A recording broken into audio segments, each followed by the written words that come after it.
अल्हम्दुलिल्लाहि वहदा वस्सलातु वस्सलामु अला मन ला नबिय्य बअद। अऊज़ु बिल्लाहि मिनश शैतानिर रजीम। बिस्मिल्लाहिर रहमानिर रहीम। वमन यअमल मिनस सालिहाति मिन ज़करिन औ उन्सा व हुवा मुमिनुन फउलाइका यदखुलूनल जन्नता व ला युज़लमूना नक़ीरा। बिस्मिल्लाहिर रहमानिर रहीम। रब्बि इश्रह ली सदरी व यस्सिर ली अमरी वहलुल उक़दतम मिन लिसानी यफ़क़हू क़ौली। इदारा बनातु ज़हरा की ज़िम्मेदारान, स्पेशली मेरी अज़ीज़ा सिस्टर तहज़ीमा कबीर और मेरी दीगर मुअज़्ज़ज़ बहनों, अस्सलामु अलैकुम व रहमतुल्लाहि व बरकातुहू।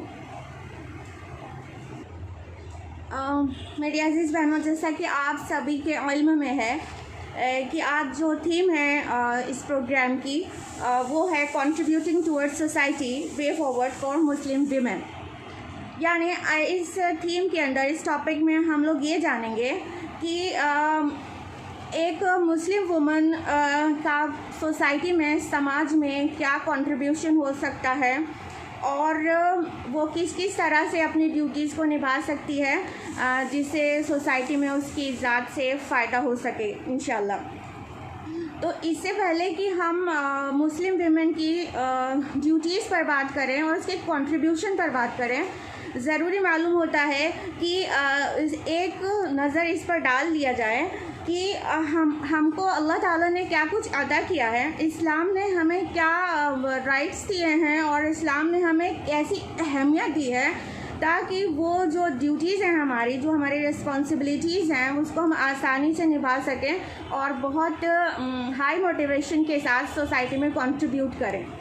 तो सबसे पहले तो इस्लाम ने हमको वो हक़ दिया, जीने का हक़ दिया, क्योंकि आप सभी को पता होगा कि अरब वर्ल्ड में औरतों को जीने का भी हक़ नहीं दिया जाता था और उन्हें ज़िंदा दरगोर कर दिया जाता था, बेटियों को। तो और इस्लाम ने आकर इस बुरी प्रैक्टिस पर रोक लगाई और हमको जीने की आज़ादी दी।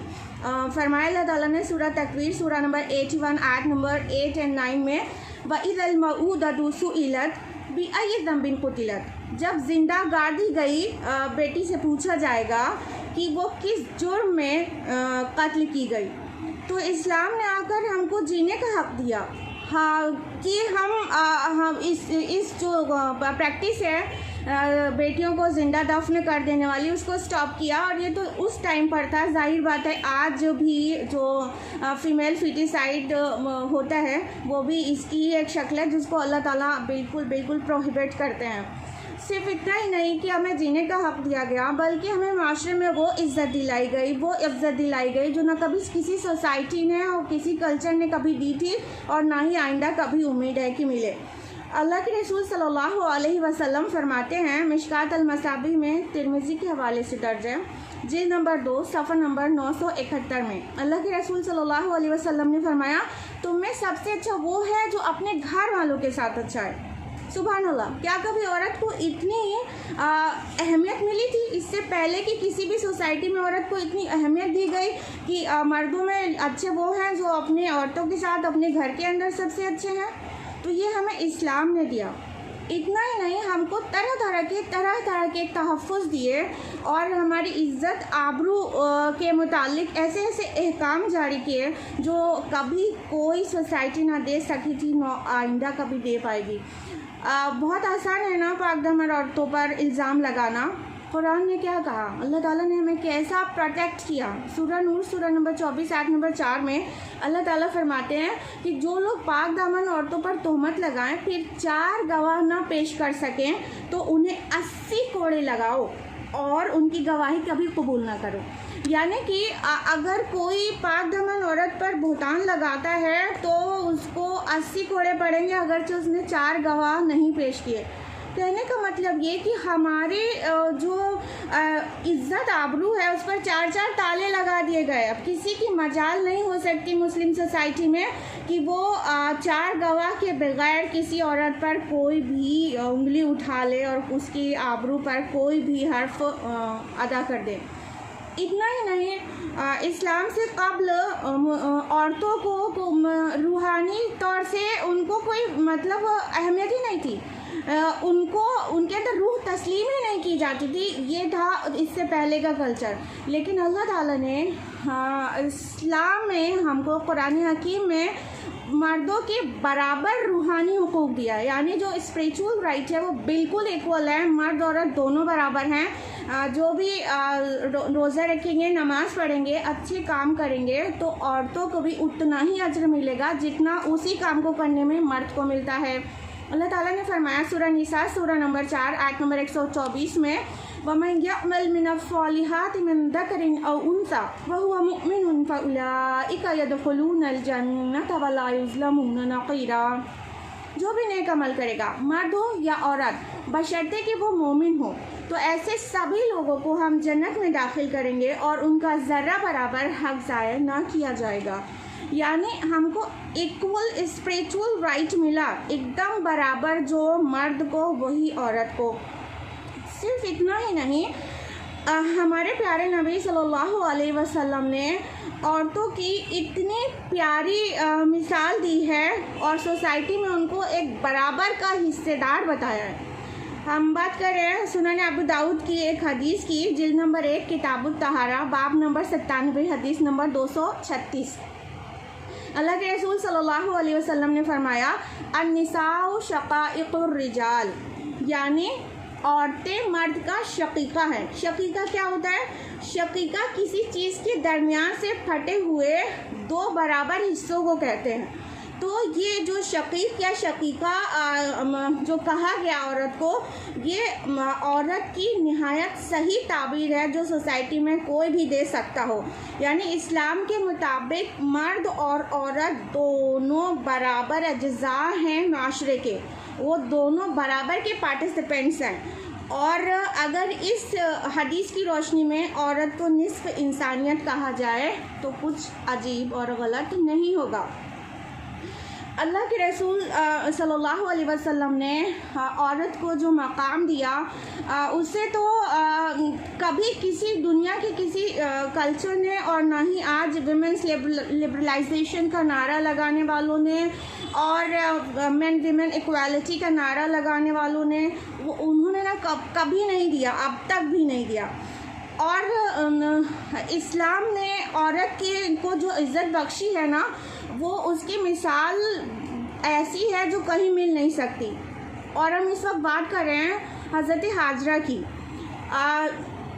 हज़रत हाजरा की शक्ल में वो मिसाल इस्लाम ने पेश की है जो किसी कल्चर की किसी औरत को शायद ही मिली हो। आप सभी को मालूम है कि इस्लामी इबादतों में एक बहुत अहम इबादत है हज की इबादत और उम्रे की इबादत, और उसमें जो अमल किए जाते हैं उनमें से एक ख़ास अमल है सई, सफ़ा और मरवा के दरमियान चक्कर लगाना। तो जो भी हज या उम्रा परफॉर्म करना चाहता है उसे ज़रूरी है कि वो सफ़ा और मरवा के दरमियान चक्कर लगाए, चाहे बादशाह हो, फ़कीर, चाहे अमीर हो, चाहे गरीब, चाहे औरत हो, चाहे मर्द, बूढ़ा हो या बच्चा, सबको सई करना होगा और इन दोनों पहाड़ियों के दरमियान चक्कर लगाना होगा। जानते हैं ये सई क्या है? शायद सबको ही पता है कि ये एक खातून के अमल की तकलीद है।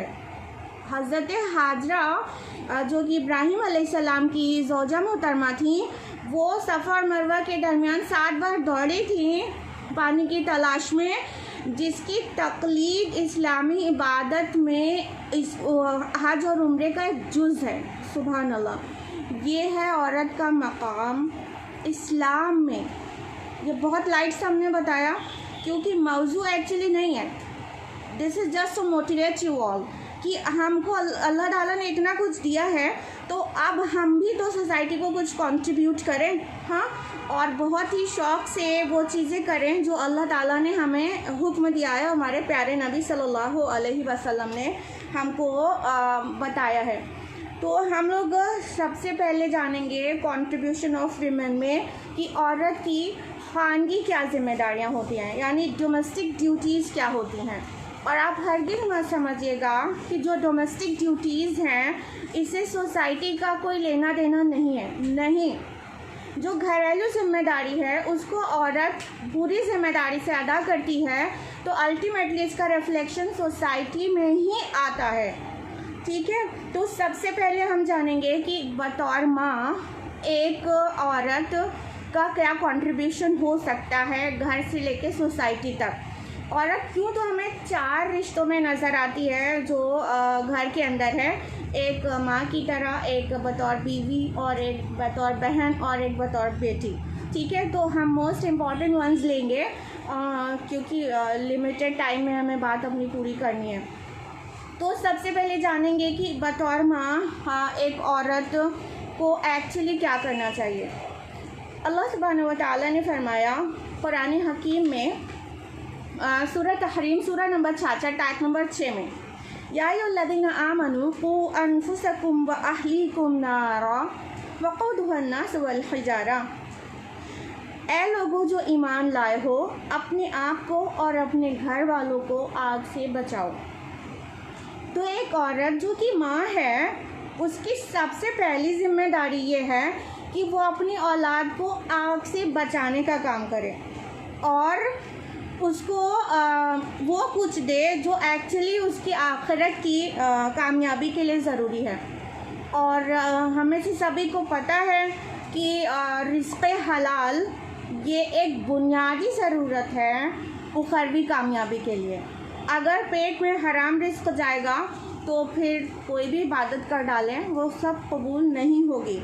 तो एक माँ को चाहिए कि सबसे पहले ये मेक श्योर करें कि उसकी औलाद के पेट में जो रिज़्क़ जा रहा है वो हलाल ज़रिए से आ रहा है कि नहीं, और वो दूध पिला रही है तो उसके पेट में जो लुक़मा जा रहा है वो हलाल ज़रिए से आ रहा है कि नहीं, क्योंकि हलाल रिज़्क़ की कोशिश एक उम्दा इबादत है।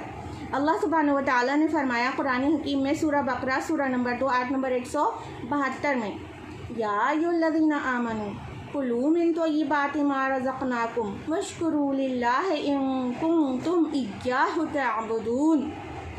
ऐ लोगों जो ईमान लाए हो, जो भी हमने तुम्हें पाकीज़ा रिज़्क़ दिया है उन्हें खाओ और अल्लाह का ही शुक्र करो, और अगर तुम वाकई उसकी इबादत करने वाले हो।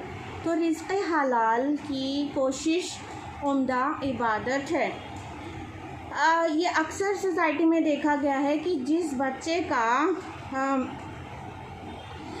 बच्चे का जिस्म हराम खाने से परवरिश पाएगा, या तो माँ का दूध जो पी रहा है उसके पेट में हराम खाना है, तो वो उसके जरासीम जो हराम के हैं वो ज़रूर उसकी बॉडी में जाएंगे और उसका अपना असर दिखा कर ही रहेंगे।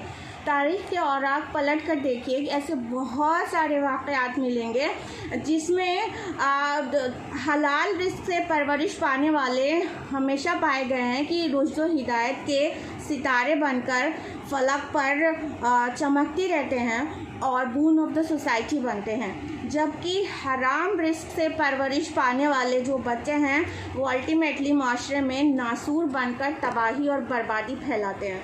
तो रिज़्क़ हलाल का अरेंजमेंट माँ के लिए एकदम बुनियादी ज़रूरत है कि अपनी औलाद के लिए करें। दूसरी बहुत ज़रूरी चीज़ ये है कि माँ को चाहिए कि वो उम्दा तालीम दे, अपने बच्चों को बेहतरीन तालीम दे, best of the best education जो एरा की है वो प्रोवाइड करें। बट ध्यान देने की बात यह है कि उम्दा तालीम से मेरी मुराद हरगिज़ भी मनी मेकिंग मशीन बनाने की कोशिश नहीं है। यानी वो माएँ आजकल उम्दा तालीम का मतलब समझती हैं कि ऐसे स्कूल में पढ़ाना है जहाँ पर बच्चा ATM बनकर निकले। आपके बच्चे ATM नहीं हैं। हाँ, तालीम का मतलब दौलत कमाना नहीं होता। तालीम इंसान साजी और जहन साजी के लिए कराई जाती है। और हम लोग स्कूल का सिलेक्शन बतौर माँ ये देखकर नहीं करते कि वहाँ पर हमारे बच्चे को तालीम के साथ साथ और क्या जरासीम मिल जाएंगे जो कि शिर्क की हद तक भी होंगे, ये नहीं देखते हैं। बस हम लोग दीवानावार भागते हैं क्रिश्चियन मिशनरी स्कूल्स की तरफ और उन्हें ऐसे स्कूल्स में दाखिल करा देते हैं जहाँ पर हमारा बच्चा सुबह सुबह शिर्क करता है। सुबह सुबह अगर आपके बच्चे क्रिश्चियन मिशनरी स्कूल्स में हैं तो उनकी प्रेयर बुक उठाकर देखिए, आपको इस तरह के अल्फाज ना मिले तो कहिएगा, जैसे कि लीडर्स हेवनली फादर लीडर्स, यानी ईसा अलैहिस्सलाम को अल्लाह का बेटा कहा जा रहा है, अल्लाह ताला को उनका फादर कहा जा रहा है। क्या ही अच्छा होता कि हमारा बच्चा कहता लम यलिद वलम यूलद, सूरह इखलास सूरह नंबर 112 आयत नंबर 3, ना वो किसी से जना है ना किसी को जना है, अल्लाह ताला पाक है इससे। और प्रेयर बुक उठाइए, देखिए उसमें आपको इस तरह के अल्फाज भी मिलेंगे, O lord you came on earth to be all of us the way the truth and the life, यानी अल्लाह ताला ने ज़मीन पर जन्म लिया ईसा अलैहिस्सलाम की शक्ल में, वो खुदा है। क्या ही अच्छा होता हम अपने बच्चे का अक़ीदा ऐसा बनाते, लक़द कफ़रल्लज़ीना क़ालू इन्नल्लाहा हुवल मसीह इब्न मरियम, यकीनन कुफ्र किया उन लोगों ने जिन्होंने कहा मसीह इब्न मरियम खुदा है। सूरह माइदा सूरह नंबर 5 आयत नंबर 72। तो आपने देखा कि हाँ, जिस तालीम को हम उम्दा तालीम समझ रहे हैं वहाँ पर तो हमारे बच्चे की सुबह की शुरुआत शिर्क से हो रही है। अल्लाह जाने कि माँ ने सुबह फज्र की नमाज में उसे जगाया था कि नहीं, और उसमें सुबह के अज़कार पढ़े थे कि नहीं, ये मेक श्योर नहीं करती माँ, लेकिन उसको उठाती है उस टाइम पर जिस टाइम पर स्कूल का टाइम होता है। हाँ, और स्कूल में जाकर बच्चा, जो कि आजकल ऑनलाइन है, जाना नहीं पड़ता है, वो कैमरे के सामने बैठ जाता है बच्चा, और सुबह को क्या कहते हैं, good morning teacher, how can a morning without फज्र बिकम अ गुड मॉर्निंग। फज्र तो पढ़ी नहीं और गुड मॉर्निंग हो गई, नहीं हुई, ये गुड मॉर्निंग नहीं, वर्स्ट मॉर्निंग है अगर फज्र ही नहीं पढ़ा। लेकिन I am aware of the problem कि आप लोग सोच रहे होंगे कि अब क्या करें, वही क्रिश्चियन मिशनरी स्कूल्स ही हैं अपने पास और सोसाइटी में हमारे इस्लामिक स्कूल्स जैसे कमी है।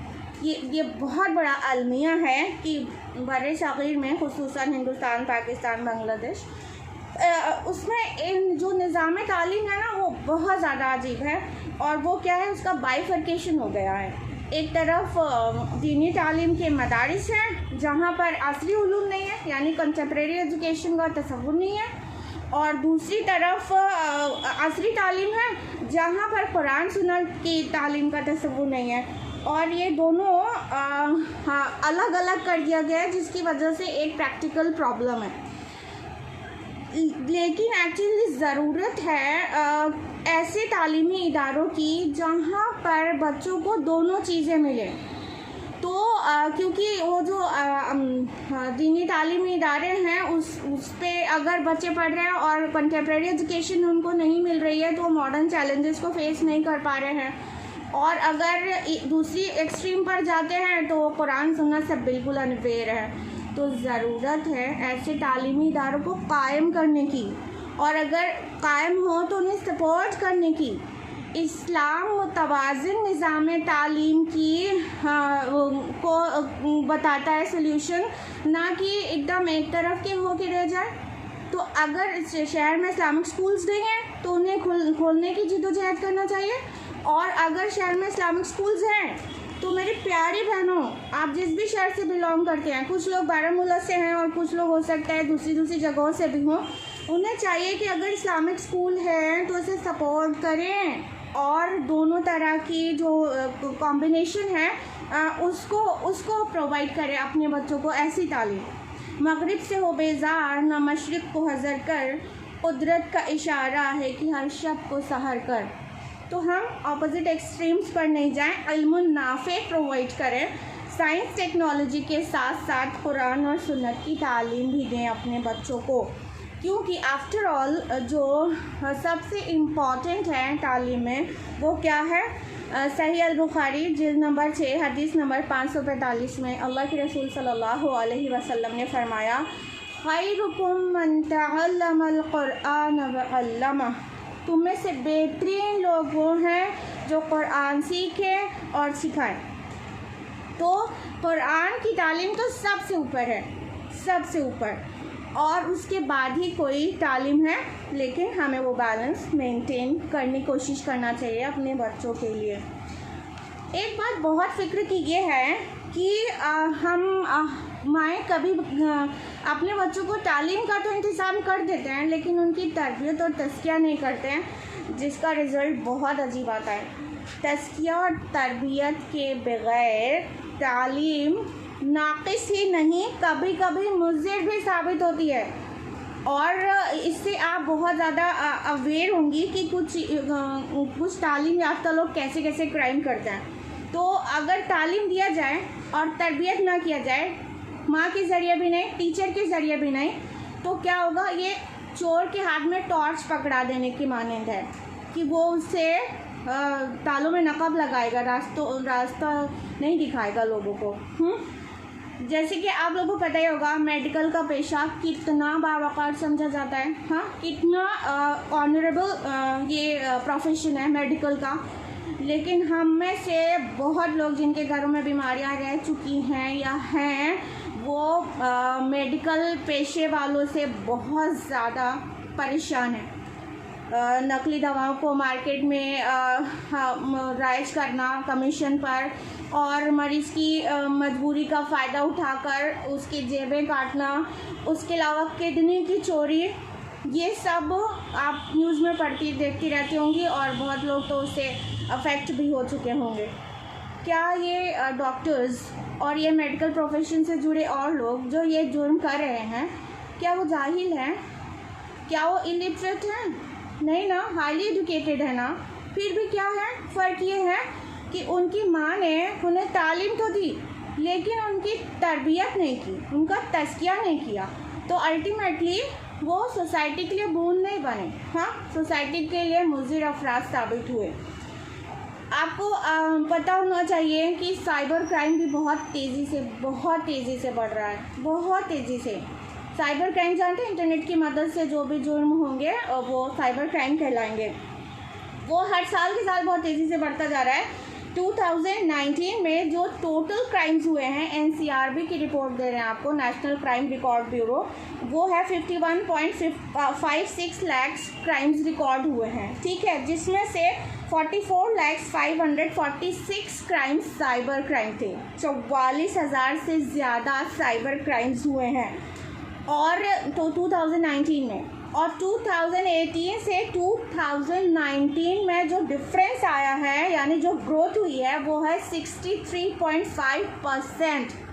63.5% एक साल में जंप और रिकॉर्ड किया गया है साइबर क्राइम में, तेज़ी से बढ़ रहा है। तो क्या ये जाहिल लोग हैं जो साइबर क्राइम करते हैं? ये भी वेल एजुकेटेड है ना। प्रॉब्लम क्या है? बस वही, उनकी माँ और टीचर ने उनकी तरबियत नहीं की, उनका तज़किया नहीं किया, उनके हार्ट को प्योरीफाई नहीं किया, उन्हें सही गलत की तमीज़ नहीं बताया। तो बहुत एजुकेशन हासिल करने के बाद भी वो नुकसानदेह हैं सोसाइटी के लिए।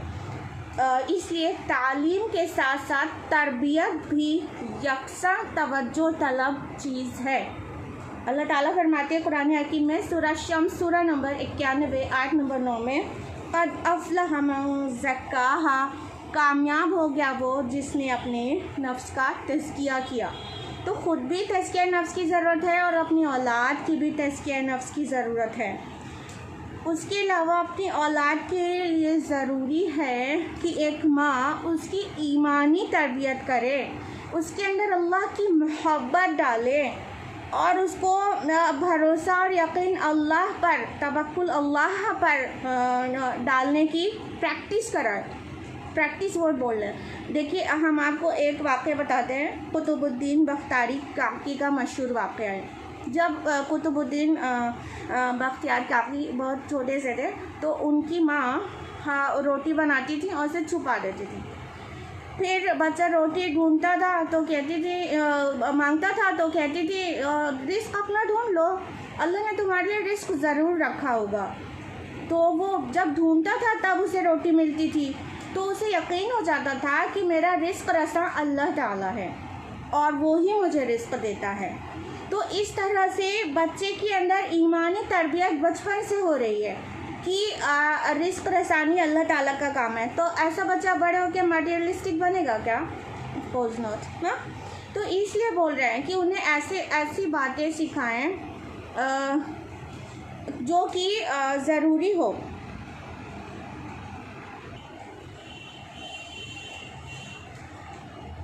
तो हम कह रहे थे डियर सिस्टर्स कि बच्चों के लिए ज़रूरत है कि उनकी दीनी तरबियत किया जाए, उन्हें आमाल सालिहात का हुक्म दिया जाए, उन्हें नमाज़ पढ़ने का हुक्म दिया जाए। बहुत से माँ बाप खुद तो सलाह के पाबंद होते हैं लेकिन बच्चों को नहीं कहते। ज़रूरी है, ये ज़रूरी है। हम देखिए अपने औलाद के लिए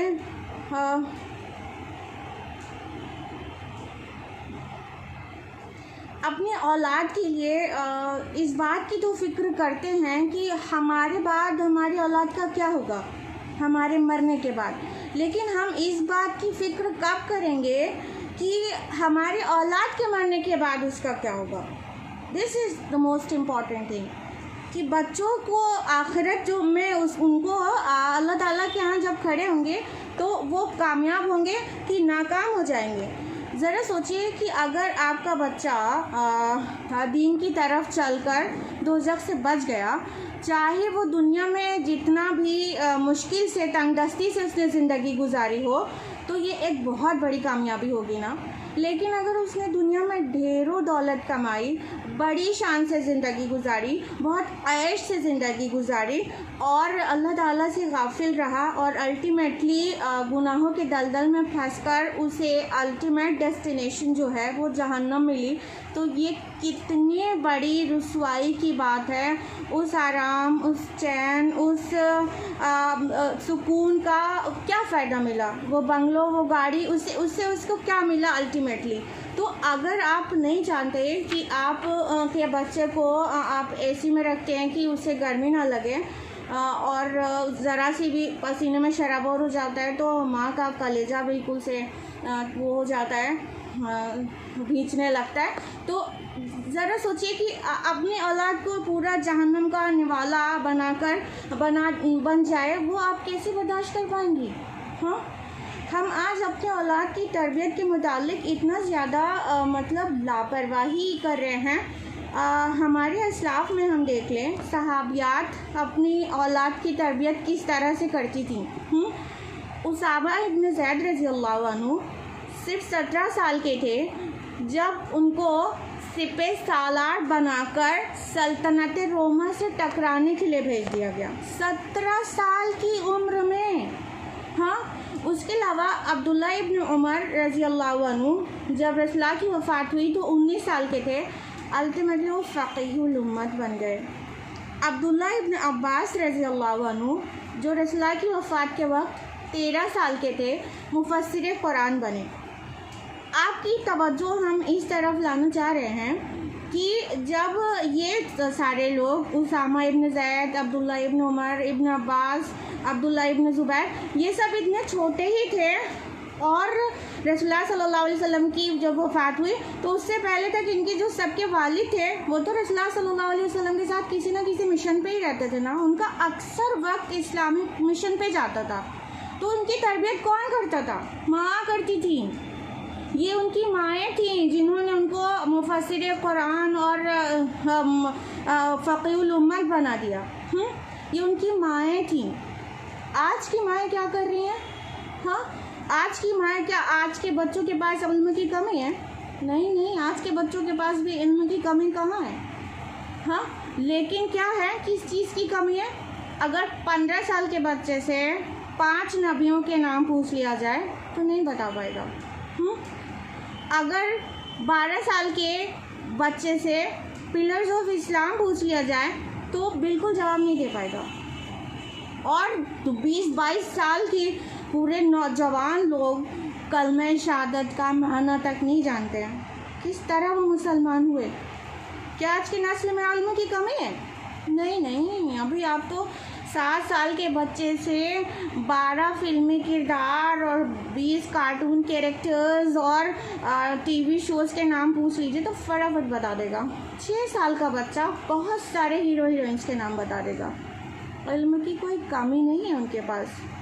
कमी है तो सिर्फ इल्म दीन की, कुरान सुन्नत और सहाबा और सहाबियात के इल्म की।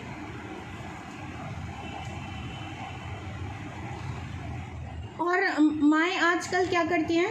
अपने बच्चों से पीछा छुड़ाने के लिए मोबाइल पकड़ा देती हैं और वो टीवी में लगी रहती हैं और बच्चे को मोबाइल में लगा देती हैं।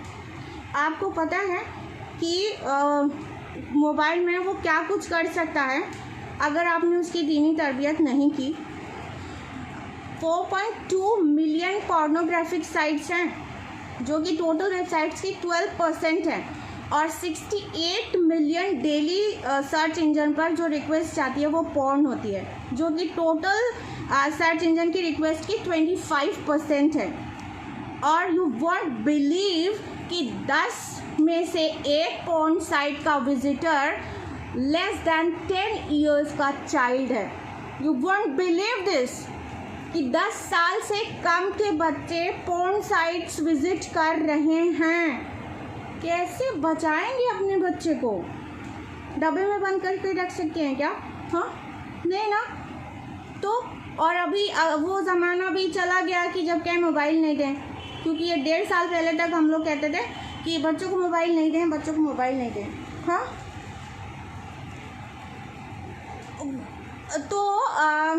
तो अब क्या है कि अब सारे ऑनलाइन क्लासेस भी मोबाइल पर ही हो रहे हैं। हाँ, तो मोबाइल तो नहीं रोक सकते हैं बच्चों से, लेकिन उनकी मॉनिटरिंग करें और उनके अंदर ऐसी तज़किया और तरबियत करें कि वो हाथ में भी उनकी गलत चीज़ हो तो उससे वो अपने आप को आसानी से बचा सकें, और उन्हें वक्त दें और अपने को फारिग करें उनकी तरबियत के लिए, क्योंकि रोज़ आखिरत इसकी पूछ होगी।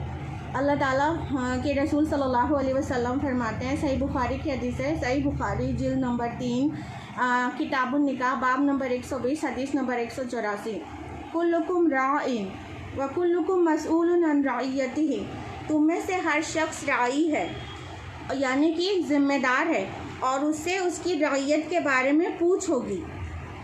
वल मरअतु राइयतुन फ़ी बैति ज़ौजिहा व वलदी, और एक औरत राइया है, ज़िम्मेदार है अपने शौहर के घर की और उसके बच्चों की। तो अल्लाह के रसूल सल्लल्लाहु अलैहि वसल्लम फरमाते हैं कि तुम में से हर शख्स ज़िम्मेदार है, खुसूसन औरतें ज़िम्मेदार हैं अपने बच्चों की, उनके शौहर के बच्चों की। अगर वो उन्हें वक्त नहीं देंगी और उनकी सही तरबियत नहीं करेंगी तो रोज़े आखिरत बहुत ज़्यादा अल्लाह ताला की गिरफ्त में आ जाएंगी। उनसे पूछा जाएगा कि जो अल्लाह ताला ने उन्हें उनकी गोद में फूल खिलाया था तो उसका उन्होंने उनकी तरबियत किस तरह से की और अपनी ज़िम्मेदारी किस तरह से अदा की। तो ये बहुत सारी और भी चीज़ें हैं जो माँ को करनी होती है, लेकिन अभी टाइम की कमी की वजह से हम आपको स्विच करते हैं यहाँ पर कि एक बीवी की हैसियत से हम क्या कंट्रीब्यूट कर सकते हैं। ध्यान रहे, हम फिर से कहेंगे कि मत समझिएगा कि माँ की हैसियत से या बीवी की हैसियत से जो हमारी ख़ानगी ज़िम्मेदारियाँ हैं वो सोसाइटी से रिलेट नहीं करती हैं। बिल्कुल ये पूरी तरह से रिफ़्लेक्ट होती हैं सोसाइटी में। हम जैसे बच्चों की तरबियत करते हैं वो सोसाइटी में मुज़िर या मुफीद अफराद बनते हैं। सोसाइटी में या तो क्राइम बढ़ता है या तो घटेगा। और हम जैसी बीवी हैं तो वो शौहर जो बाहर उससे तरह तरह के रिफ्लेक्शंस होते हैं वो भी एक बीवी की हैसियत से हम अच्छी चीज़ें करेंगे तो सोसाइटी में जा के रहेगा। तो एक अच्छी बीवी बनने के लिए हमारी ड्यूटी है कि हम अपने शौहर को अपने घर का leader, head of the family कबूल करें।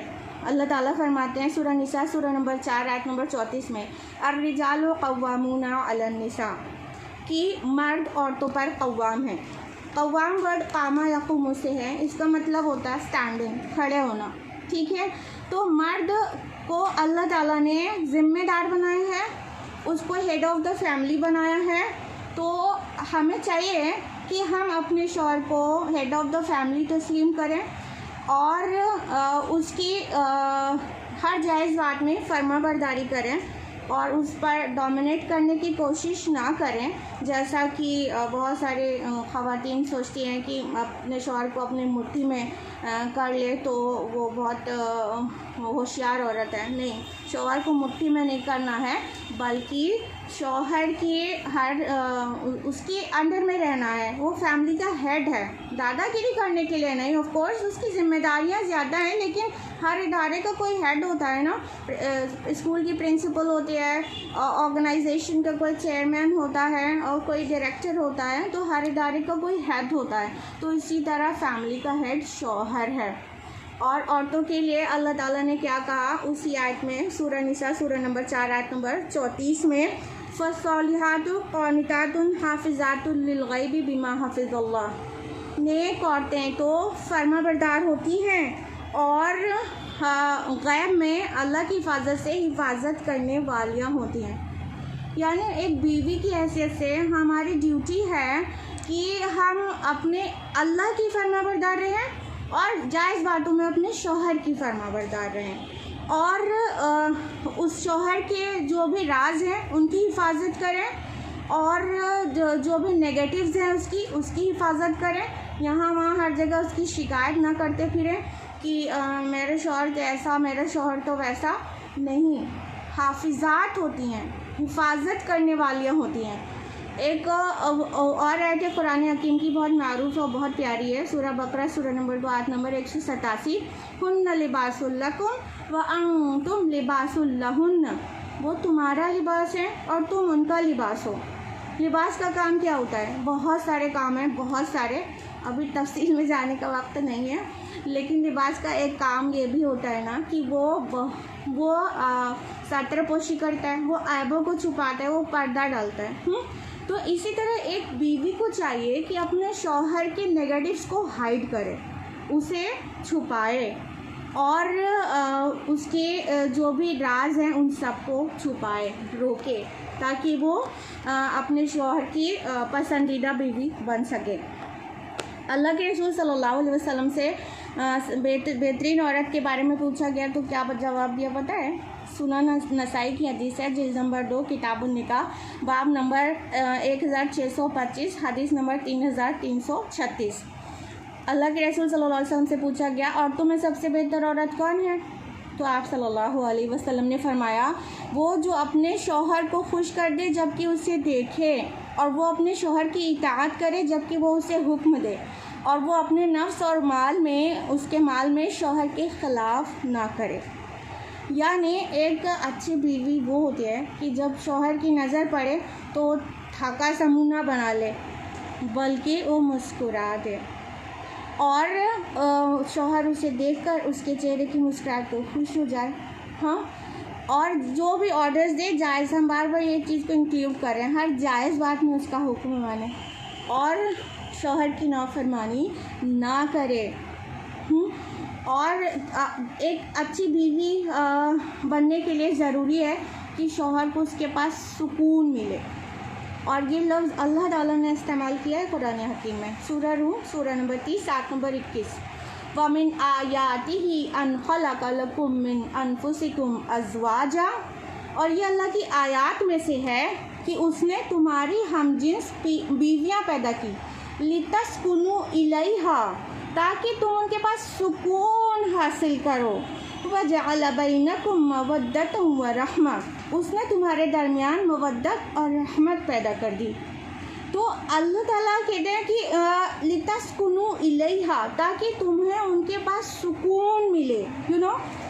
अगर मर्द बाहर की तलखियाँ बर्दाश्त करके आता है, उसे बहुत सारे प्रॉब्लम्स बाहर फेस करनी पड़ती है, वहाँ की हार्डशिप सह कर आ रहा होता है, और घर में आने के बाद अगर बीवी का जो तर्ज़ ज़िंदगी है वो ये है कि वो मतलब फ़ौरन शिकायत करने लगती है, और फ़ौरन ही बहुत सारे शिकवे शिकायत और अपने कमर में दर्द, पीठ में दर्द, तो आपका शौहर डॉक्टर नहीं है।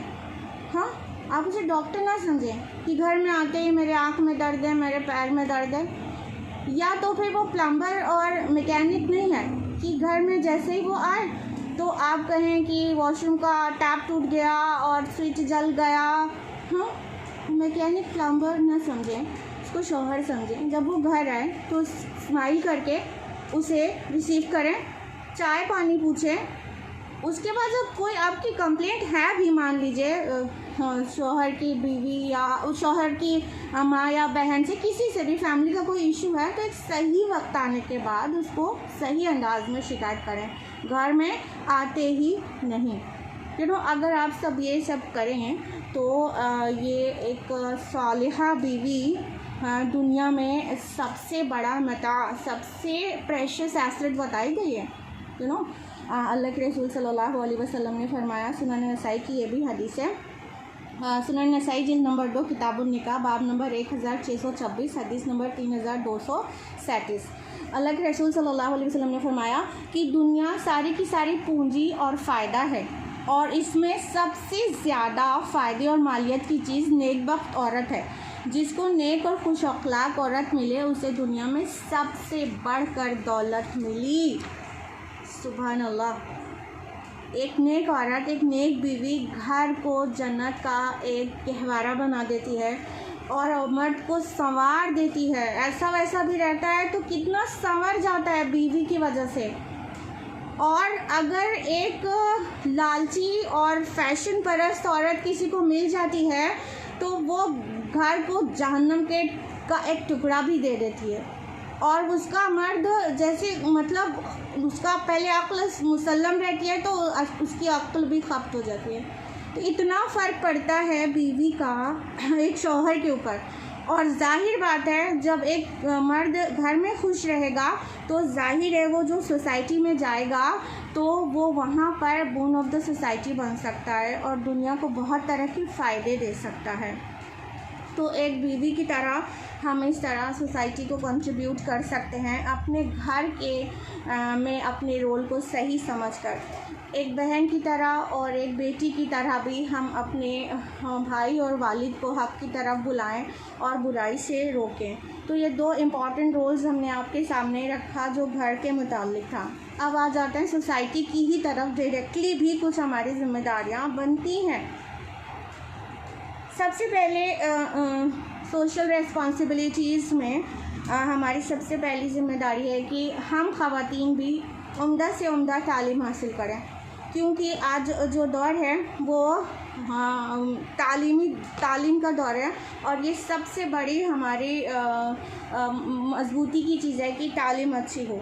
ठीक है, और हम उस कौम से, उस मिल्लत से बिलोंग करते हैं जहाँ पर कहा गया कि तलबुल इल्म फरीदतुन अला कुल्लि मुस्लिम। सुनन इब्न माजा जिल्द नंबर 1 बाब नंबर 17 हदीस नंबर 224। इल्म हासिल करना हर मुसलमान पर फ़र्ज़ है। तो ये सिर्फ मर्दों पर नहीं, औरतों पर भी फ़र्ज़ है। तो हम इस्लाम की हुदूद व क़यूद में रहकर अच्छी से अच्छी तालीम हासिल करें। और ये अच्छी से तालीम से मतलब मेरी मुराद सिर्फ ये नहीं है कि कुरान सुन्नत तक ही महदूद रहें, नहीं, साइंस टेक्नोलॉजी की भी तालीम हासिल करें, क्योंकि इस्लाम हमको साइंस टेक्नोलॉजी की तालीम हासिल करने या कंटेम्प्रेरी एजुकेशन को हासिल करने से रोकता नहीं है।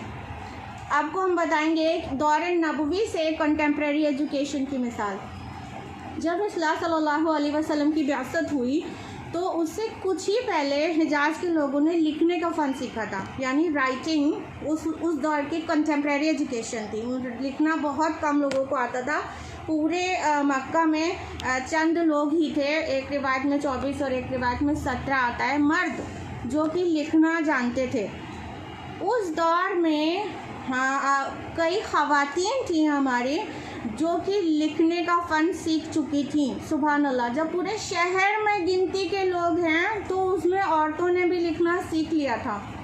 उनमें नाम जो आते हैं सीरत की किताबों में वो है शिफा बिन्त अब्दुल्ला, उम्मे कुलसूम बिन्त उक़बा, आयशा बिन्त साद, करीमा बिन्त मिक़दाद रज़ियल्लाहु अन्हुन्ना। ये ख़वातीन के नाम हैं वो जो कि लिखने का फ़न उस दौर में जानती थी, जो कि उस दौर की कंटेम्प्रेरी एजुकेशन थी, समझ लीजिए, क्योंकि वो नया ही नया था। उसके अलावा हमारी सहाबियात में, उम्महातुल मुमिनीन में जो इल्म का हमें ज़ख़ीरा मिलता है उनके ज़रिए, वो तारुफ का मोहताज नहीं है। हज़रत आयशा रज़ियल्लाहु अन्हा को तफ़सीर कुरान का इल्म था, हलाल और हराम का इल्म था, उसके साथ ही साथ मैथमेटिक्स का इल्म था, मेडिसिन का इल्म था।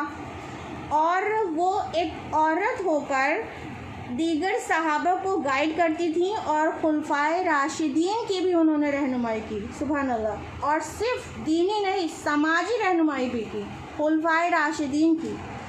मुतअद्दिद सहाबा ने उनसे रहनुमाई हासिल की है। 2210 अहादीस आयशा रज़ियल्लाहु अन्हा से मरवी है।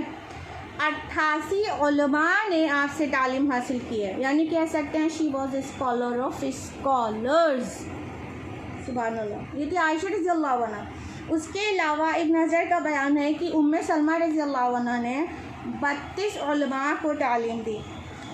शिफा बिन्त अब्दुल्ला रज़ियल्लाहु अन्हा का हाल ये था कि हज़रत उमर रज़ियल्लाहु अन्हु उनसे मशवरा किया करते थे, और हसन रज़ियल्लाहु अन्हु की पोती सईदा नफीसा, उनके बारे में कहा जाता है कि उनसे इमाम शाफ़ई ने तालीम हासिल की है। तो ये सहाबियात का हाल था कि वो इतनी मतलब आला तालीम याफ्ता थी। उसके अलावा हमारे दौरे हाजिर में भी बहुत सारी ख़वातीन हैं जो इसकी मिसाल हैं, और इसकी सबसे बड़ी मिसाल आजकल हम में से सभी को मालूम होगा डॉक्टर फ़रहत हाशमी हैं कि डॉक्टर फ़रहत हाशमी साहिबा वो अल-हुदा इंटरनेशनल के नाम से ना सिर्फ पाकिस्तान में बल्कि कनाडा और यूएसए में भी और ग्लोबली अपना वर्क कर रही हैं।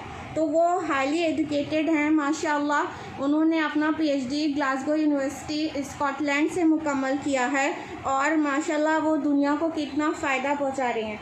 और उनके पास दोनों तरह की एजुकेशन है, उर्दू में भी अच्छा बोल सकती हैं, इंग्लिश में भी बोल सकती हैं। और उसके अलावा बहुत सारी मिसालें हैं। सिस्टर सुमैया के बारे में अगर आपने सुना हो, जो कि एमयू अलीगढ़ मुस्लिम यूनिवर्सिटी से बिलोंग करती थी, उनको 2008 में एमबीबीएस में 12 गोल्ड मेडल्स मिले थे।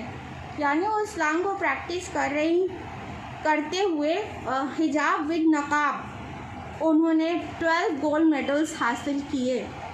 हमें ज़रूरत है इस तरह की कॉम्बिनेशन वाली तालीम हासिल करने की, क्योंकि आज हमारी सोसाइटी को ज़रूरत है अच्छी गायनेकोलॉजिस्ट की, सर्जन्स की, नर्सेस की, फिज़ियोथेरेपिस्ट की, फ़ीमेल साइकोलॉजिस्ट की, फ़ीमेल प्रोफेसर्स और टीचर्स की।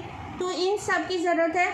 तो जब हम अच्छी से अच्छी तालीम हासिल करेंगे तभी तो हम सोसाइटी में इस तरह से सर्व कर पाएंगे जिस तरह से इन लोग कर रही हैं, जो हमारी नमूने वाली ख़वातीन हैं। उसके अलावा आज हम ये हरगिज़ ना समझें कि दावती ज़िम्मेदारी हमारी ज़िम्मेदारी नहीं है, ये मर्दों का काम है। नहीं, दावत का काम, अम्र बिल मारूफ नहीं अनिल मुनकर का काम हम ख़वातीन के भी करने का काम है। अल्लाह ताला फरमाते हैं कुरान हकीम में सूरा आल इमरान सूरा नंबर 3 आयत नंबर 110 में, कुंतुम खैरा उम्मतिन उखरिजत लिन्नास तअमुरूना बिल मारूफ व तनहौना अनिल मुनकर व तुमिनूना बिल्लाह, कि तुम खैरा उम्मा हो जो लोगों के लिए निकाली गई हो, कि तुम भलाई की तरफ बुलाते हो और बुराई से रोकते हो और अल्लाह पर ईमान रखते हो। तो उम्मत क्या खाली मर्दों की होती है? नहीं ना, औरतों की भी नहीं, औरतों की भी, मर्द औरत दोनों मिला के उम्मत बनते हैं। तो अम्र बिल मारूफ नहीं अनिल मुनकर मर्दों का भी काम है और हम औरतों का भी काम है। और इतना ही नहीं, इससे भी ज़्यादा वाज़ेह अल्फाज में मोमिनात का जिक्र अलग से करके भी इस काम को मेंशन किया गया है। सूरह तौबा सूरह नंबर 9 आयत नंबर 71 में, वल मुमिनूना वल मुमिनातु बादुहुम औलियाउ बाद, मोमिन मर्द और मोमिन औरत आपस में एक दूसरे के रफ़ीक हैं। यामुरूना बिल मारूफ व यनहौना अनिल मुनकर, कि वो भलाई की तरफ बुलाते हैं और बुराई से रोकते हैं।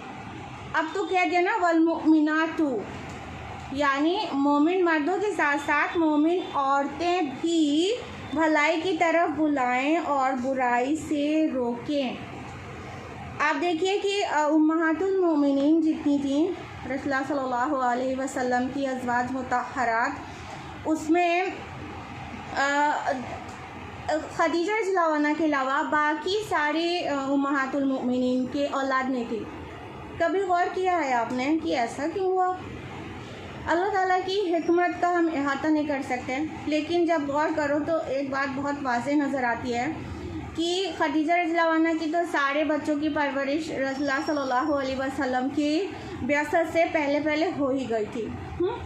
बाकी जितनी उम्महात थी वो रसूलुल्लाह की बिअसत के बाद इनफैक्ट मदनी पीरियड में सबसे निकाह हुआ है, तो वो उनमें से किसी की भी औलाद नहीं थी।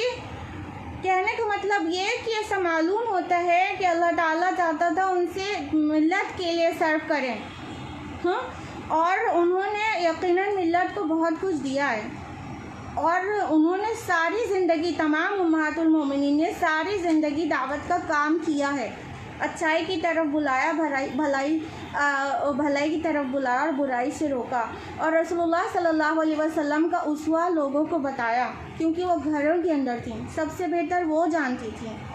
तो इस तरह से आयशा रज़ियल्लाहु अन्हा के साथ साथ और तमाम उम्महातुल मोमिनीन ने दावत का काम किया है, और सिर्फ इन्होंने ही नहीं किया है बल्कि और भी सहाबियात थी जो दावत में माहिर खातून थी, जैसे उम्मे सुलैम रज़ियल्लाहु अन्हा जो कि अनस बिन मालिक रज़ियल्लाहु अन्हु की वालिदा हैं। उन्होंने अबू तलहा रज़ियल्लाहु अन्हु को दावत दी थी, उनकी दावत पे उन्होंने कबूल इस्लाम किया और फिर उनके साथ उनका निकाह हुआ। उसके अलावा उम्मे शुरैक मक्का में दावत का काम करती थी, वो कितना कठिन काम था, उम्मे शुरैक रज़ियल्लाहु अन्हा। उसके अलावा उम्मे हबीबा रज़ियल्लाहु अन्हा उम्मुल मोमिनीन जब हबशा में थी तो वहाँ पर उनकी एक बांदी थी, एक कनीज़ थी अबरहा, उसको उन्होंने दावत दिया, उसने इस्लाम अल्हम्दुलिल्लाह कबूल किया और रसूलुल्लाह सल्लल्लाहु अलैहि वसल्लम को सलाम भेजा था। जब वहाँ से वो माइग्रेट करके आई थी तो अबरहा का सलाम पेश किया था। तो इस तरह से कई ख़वातीन भी दौरे नबवी में और उसके बाद दावत का काम करती थी, और आज मॉडर्न एरा में भी माशाअल्लाह कुछ ख़वातीन हैं, जैसा कि इल्म के साथ साथ डॉक्टर फ़रहत हाशमी साहिबा पूरी दुनिया में काम कर रही हैं, वो हमारे लिए मिसाल हैं। मरियम जमीला जो कि एक बहुत इंटेलिजेंट, जो कि एक्सेप्शनली इंटेलिजेंट कह सकते हैं, लेडी थी, और अभी 31 अक्टूबर 2012 में उनकी डेथ हुई है। वो एक बहुत ज़्यादा अच्छी राइटर थी, और उनकी कई बुक्स न्यूयॉर्क पब्लिक लाइब्रेरी में रखी गई है। उन्होंने अपने कलम के ज़ोर से खिदमत की दीन इस्लाम की। और ज़ैनब गज़ाली का नाम हम कैसे भूल सकते हैं कि उन्होंने मतलब इस्लाम के लिए क्या क्या तकलीफ़ें नहीं उठाई। उनकी डेथ भी हुई है 3 अगस्त 2005 को, और उन्होंने 1965 से 1971 तक जेल में गुजारा दीन इस्लाम के लिए, उस दावत के लिए, इस्तिक़ामत दीन के लिए। और उनके वीकली लेक्चर में 3000 to 5000 लेडीज़ आया करती थी। तो अपने को खपा दिया ज़ैनब गज़ाली ने, उनके नाम पर हम अपने बच्चों के नाम रखना पसंद करते हैं, लेकिन उन्होंने जो किया वो हमें करना चाहिए। देखिए बहनों, आज हम साइंस टेक्नोलॉजी के उस एरा में जी रहे हैं जो पहले की ख़वातीन को कभी हासिल नहीं था। पहले की ख़वातीन अपने हाथ से चक्की पीसती तो आटा बनता, और वो मसाला पीसती और वो चूल्हा फूंकती। इनमें से कोई भी काम आपको करना पड़ता है। देखिए हमारा टाइम कितना रिलीज़ होता है। आज हमारे किचन में सारे एडवांस टेक्नोलॉजी के फूड प्रोसेसर्स हैं, जिसकी मदद से हम अपना बहुत सारा टाइम बचा लेते हैं। तो और पहले की ख़वातीन को मतलब आबादी कम थी, तो बस उनको तो बच्चे पैदा करना होता था, और 40s 50s तक वो बच्चे पैदा करती रहती थी। उनकी परवरिश, तरबियत, पूरा वक्त उनका उसमें चला जाता था। लेकिन आज क्या है कि पॉपुलेशन एक्सप्लोजन हो चुका है। पिछले 2 सदियों में पॉपुलेशन इतनी तेज़ी से बढ़ी है, और अब सबके पास कितने बच्चे हैं? किसी के पास 1 होगा, किसी के पास 2, किसी के पास 3, और 3 से ज़्यादा बहुत ही कम देखने में आ रहा है। तो क्या होता है कि अल्टीमेटली वो जो माएँ हैं वो 30s में ही फारिग हो जाती हैं, बच्चे स्कूल जाने लायक हो जाते हैं, इतने बड़े हो जाते हैं, तो उनका बहुत वक्त बचता है जो कि फाइनली फजूलियात में जाता है। टीवी फिल्में देखना और सोशल मीडिया पे चैटिंग करना वगैरह वगैरह, इन सब चीज़ों में जाता है। तो हम अपने टाइम को वहाँ से रिलीज़ करें और फाइनली उसको खर्च करें दावत दीन के लिए। अपने घर पे बैठकर भी हम काफ़ी कुछ कर सकते हैं। आज हम इंफॉर्मेशन एज में जी रहे हैं, तो उससे हम अपने घर में बैठकर इंटरनेट की मदद से अल्लाह के दीन की खिदमत कर सकते हैं। तो बस यही था मेरा मैसेज।